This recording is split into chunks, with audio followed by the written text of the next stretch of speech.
So this is a basic review of some of the products that we have available. This is a full project, basically the doorbell.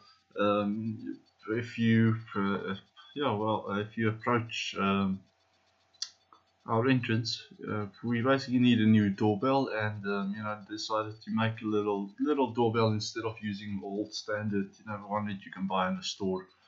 This one has a longer lifespan, and there's a lot of extra functionality that you can add to it. Okay, so basically, this will also count as a sort of a review for some of the products. So first of all, let me explain what's going on here. And on the one side, I've got basically my doorbell receiver side. Okay, it's not showing, I can't get that in very nicely, but it's basically a replication of what I have going over this side to a large extent. But I mean, it's effectively the NRF receiver that we have available, and then there's Arduino on it. And the only part that is missing from this, that's not on here right now, is a piezo passive buzzer, but that's what we're using on this side. This is basically the receiver module. This is connected directly to the power, to the wall plug, running full time in the house and in the office. And so basically the next part to this is we've got the remote doorbell. The doorbell itself is a big, well, it often gets stolen and broken, and batteries run out and so forth. So a doorbell effectively has a big switch. I'll showcase one of these. It's not supposed to be, okay, I'm not showcasing my short circuiting skills, but this is basically one of the button that we're planning to use. This is all supposed to be a waterproof button that's also available for sale. I mean, it fits up nicely, and this will be used on the front end. I mean, they'll have a hard time stealing this off, or at least, I mean, you can break this, but this is simply enough to replace, and the wires, that can be pulled out. That's not a problem. So I mean, on that's effectively the button, but I haven't connected this up yet, and I'll choose it. I'll make it nice, some sort of nice layout. So it's, I mean, this this looks quite crap. It's all just short circuit. Just put some graphite over it and short circuited this whole area to create like. I just played around to see if we can make a logo or something like entrance or something over here. But I mean, I've got more plates like this. I don't think this. Well, maybe this is a final one. Why not? Well, probably not. Anyways. So in the meantime, there's a button over this side that I've got connected in the place. It's a little tactile switch that's sitting right over here. I don't know. I'll try to get the angle correctly over here. It's sitting over here. If I press that, then it's sending me information over the network, continuously trying to send it. So if it doesn't get through, it will continue and continue. Okay, I'll explain how further. This basically, it will play out. Well, okay, it should work now. Typical of this stuff. Let's see. Let's just restart. Oh, okay, no worry. No problem. So now it's typical, right? The problem is over here, the battery is not connected. Let me first explain, right? This battery is not one that we're selling at the store. It is quite a nice battery. I mean, I've got quite a few from the supplier. This is from, let me just get their name straight, because they're just up the road from us. It is Battery Power Zone in Walmer, Jugrad, Jugrad, Walmer over here. But I mean, they've got various ranges of batteries, small little batteries and nice big batteries and so forth. But I mean, this is a small little lead acid battery. I think 1.5 ampere hours or 1.3 ampere hours and 20 hours capacity. So I mean, it's quite a nice little, nifty little cheap battery. and you know that's the main power supply at the back. Now this, you know, second phase to this is to add this solar panel just to power this up continuously. I have a charger over here. I'll do a tutorial or something on how to do that completely. So next up, we've basically got the second product that we're selling at the Leobot store, and this is the to a 5-volt regulator. It basically takes any voltage, I think up to 37 volts if I'm not mistaken, but quite a high voltage, and gives out a stable 5 volts output.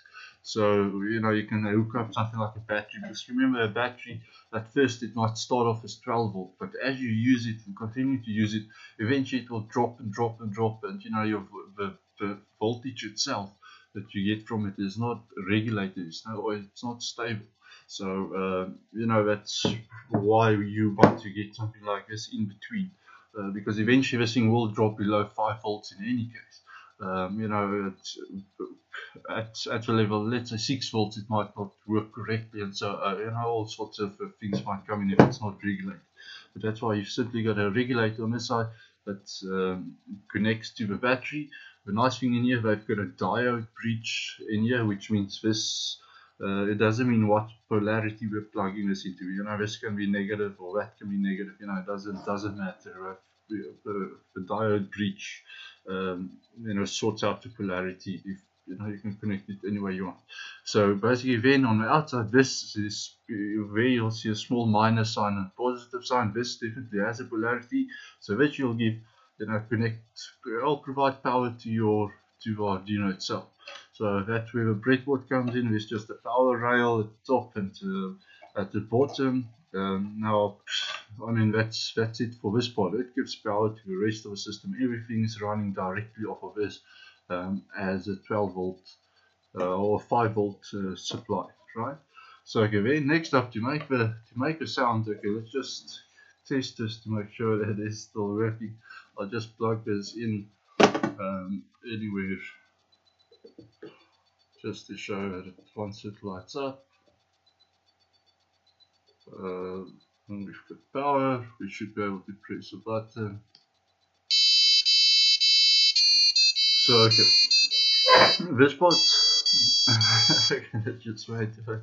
So okay, now next up to explain what's happening over here is to play the actual sound. We've got a passive buzzer in there.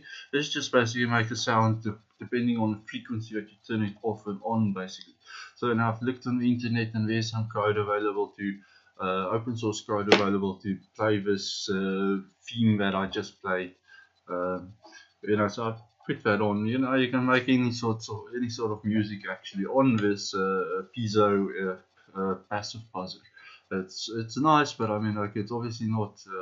I mean, it's not a microphone speaker, so you don't. I mean, it's a piezo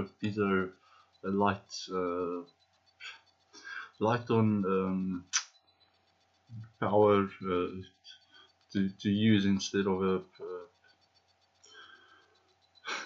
a speaker. So yeah, in any case. So okay, next up we've got the main workhorse, right? I mean, or second to main that is, and that is the second NRF transceiver module. Now these two communicate with each other well, when I press a button, this module tells this module that it has information to send. If this module does not find a response from this second module, then it will keep on trying to send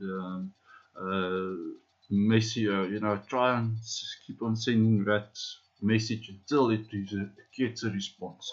So you know, if there was a failure initially when you press a button and it didn't get, you know, there was some you know, something interfering with a message or so, that the guy standing outside doesn't need to press a button again and again and again. Now he presses it once and it continues to send this, you know, tries to communicate until it can, and once it's done, then you know it's happy to continue again yeah.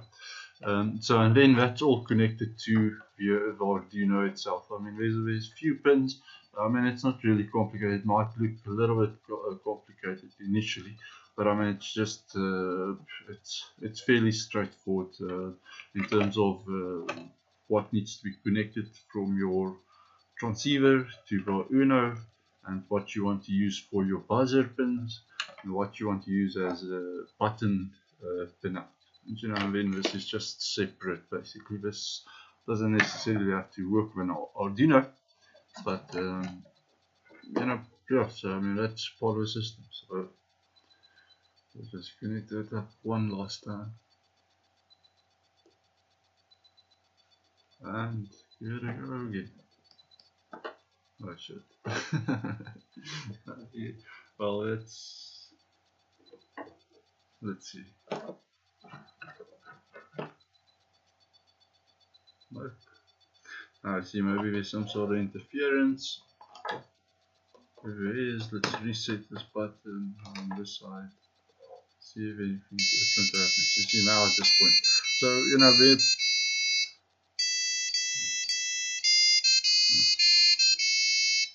now you might ask, why is it doing that? Why is it doing that? Well, there are a couple of things that you need to know. This you usually want to isolate. There's a lot of interference with this system itself. There are about 5 or 6 things that you can specifically do. One of the things that they do is they take cling wrap, and first of all wrap it around your transceiver, your module, so that there's no short circuiting. And then you take foil of aluminium, and then you wrap it around that again, so that it just touches the base of this antenna. You know, that's a ground or a negative side, if you want to call it, whichever way, of the antenna. You know, then it will be isolated from the rest of the system. You know, there will be less magnetic interference.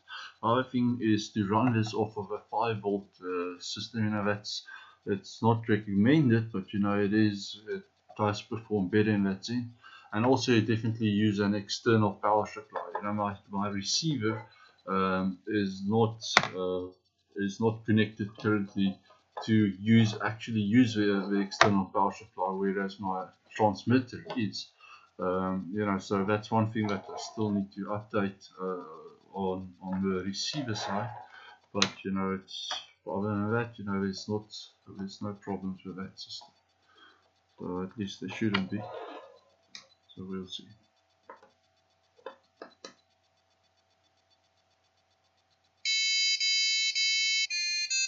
So yeah, I mean, every time it's just mainly the receiver that's having some problems, but that's not a big deal at this point. I mean, it will continue to work. It should work. Maybe there's a bug in the code, possibly a bug. Maybe it's waiting too long.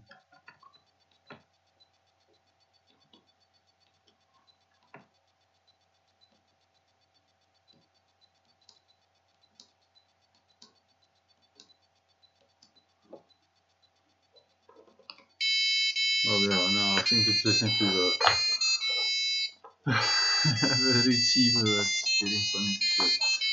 So let's see.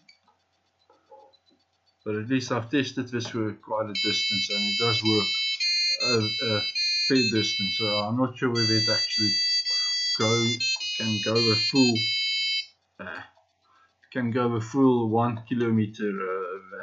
That is, the supplier says it can. But it can go quite a distance. I mean, I've tested across the whole premises, and you know, I've been able to pick up the signal. There's just some issues with interference if you don't have a protected board, like, you know, unprotected board like this. But yeah, so I guess that's it.